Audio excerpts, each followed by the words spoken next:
We are switching it up today. We are in the truck and it is day number 8. And for day number 8, let's talk about suffering and chosen suffering versus unchosen suffering. So here's the quote for today.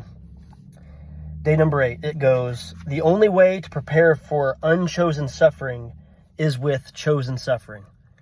Really simple quote, but that's hitting on that,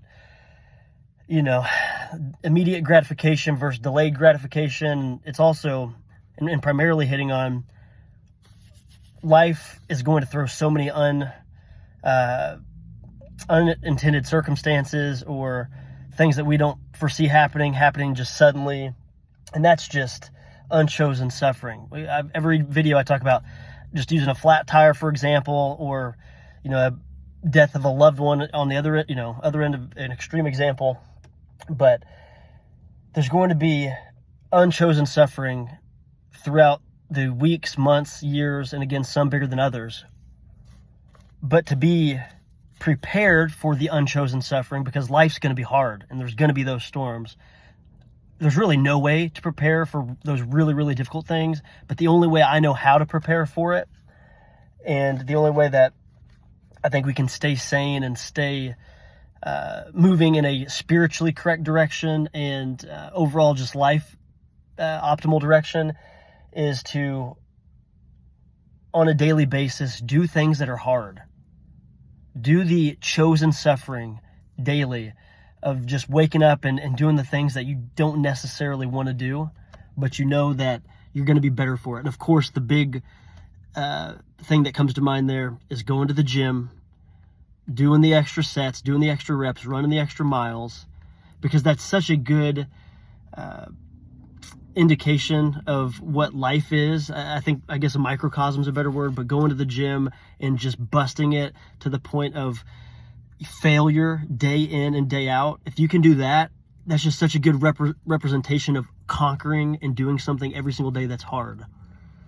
And then there's other things beyond that in our daily lives. Making your bed, going to bed on time, getting through the nightly routine and in an efficient fashion, not dragging your feet. Simple things like calling the cable company when something's messed up. In the past, I would let things just linger and fester and kind of build up to the point where you can get overwhelmed. But daily, just getting through that grind, choosing to suffer because discipline is going to lead to freedom. It's going to lead to happiness in the long term. So kind of leads me to Hebrews 12 today. We're going to read through a few verses. We'll start in verse 7. It says, "Endure hardship as discipline. God is treating you as his children. For what children are not disciplined by their father? If you are not disciplined, and everyone undergoes discipline, then you are not legitimate, not true sons or daughters at all. Moreover, we have all had human fathers who disciplined us, and we respected them for it. How much more should we submit to the Father of spirits and live?" And it goes on a couple verses later in verse 11 to say, "No discipline seems pleasant at the time, but painful. Later on, however, it produces a harvest of righteousness and peace for those who have been trained by it." And then lastly in verse 12, "Therefore strengthen your feeble arms and weak knees, make level paths for your feet, so that the lame may not be disabled, but rather healed." And of course, it's talking about spiritual discipline and waking up every day, pointed towards your true north to lead you and your family and others towards Christ.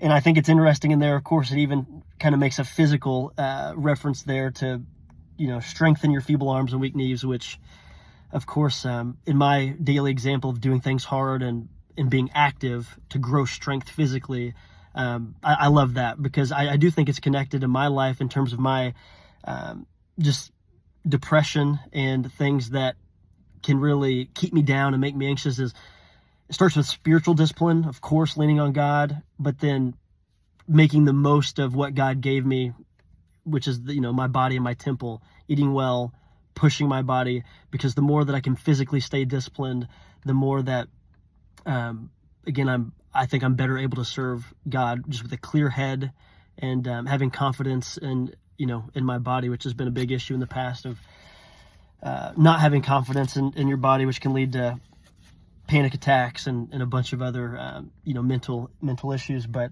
man, I just love that is the only way that we can prepare to do these hard things is to choose every single day to go ahead and do that hard thing.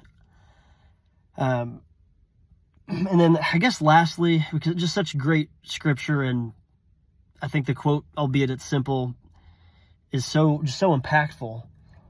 But the last thing I want to talk about here is just the difference between discipline versus motivation versus inspiration. So discipline, that's the key, because motivation is an internal thing that humans either have or we don't have, and I'm sure it's going to go like this, peaks and valleys throughout the year. And you're not always going to feel motivated. There's days that you wake up not feeling well, or you're stressed about some earthly circumstance, which again, we've talked about that. If I'm stressed about something specific going on that day, it can totally derail and feel like it cracks my faith, because my patterns of thought all day are interrupted by what I'm anxious about. And so that, again, that's going to affect motivation. And you're not always going to feel like getting in the gym or doing that hard thing at work or doing the scary thing at the doctor. But discipline is, in the face of all of that, in the face of human emotion, in the face of fear, you're still going to look that in the eye and accomplish what needs to be accomplished. I think there's something beautiful about that.